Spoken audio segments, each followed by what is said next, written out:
Okay, this was bound to happen at some point, right? So if you know me, you'll know that back in January I wrote my dissertation, and I wrote it on comparing the films of David Fincher and Christopher Nolan, and specifically comparing philosophy in those films and the philosophies of those particular films. So I'm yet to make a video about Christopher Nolan.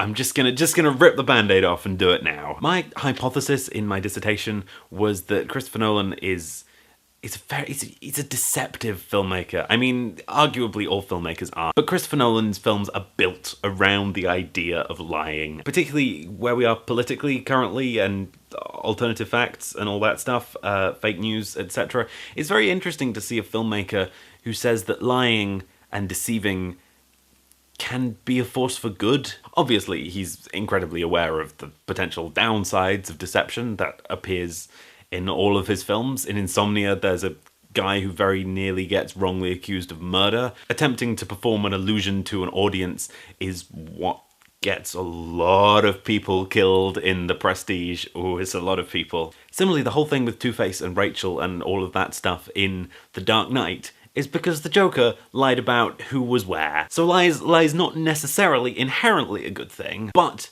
in pretty much every Christopher Nolan film, people lie for, like, positive reasons. In Insomnia, there's a child killer who wouldn't get caught unless the detective forged evidence to get this child killer caught. In The Dark Knight, Batman and Gordon cover up the crimes of Harvey Dent so that the people of Gotham will still have a white knight to follow. The whole point of Inception is lying to Cillian Murphy.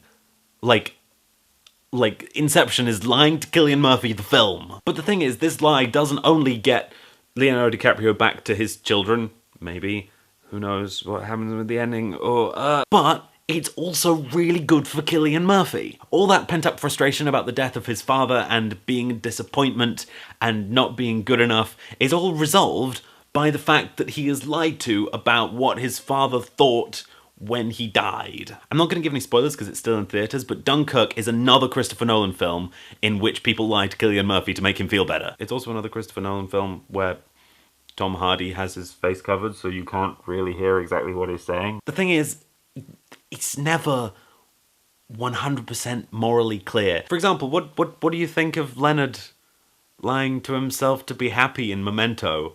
Do I lie to myself to be happy? In your case, Teddy. Yes, I will. He's a bit bleak. The guy whose name I've forgotten in Insomnia as well, his lies about whether or not he accidentally shot his partner, I mean, it keeps him on the case, and if he hadn't told those lies, he wouldn't have caught the killer. But was it really right? At the very end, he even says to his sort of sidekick, whose name I can't remember, tell them the truth, let everyone know, don't do what I did. But he's still the hero. He's still the sort of lying, deceptive hero. The Prestige is so interesting. I can't pick it apart here, because most of what I'm doing is just bits of my dissertation that I remember.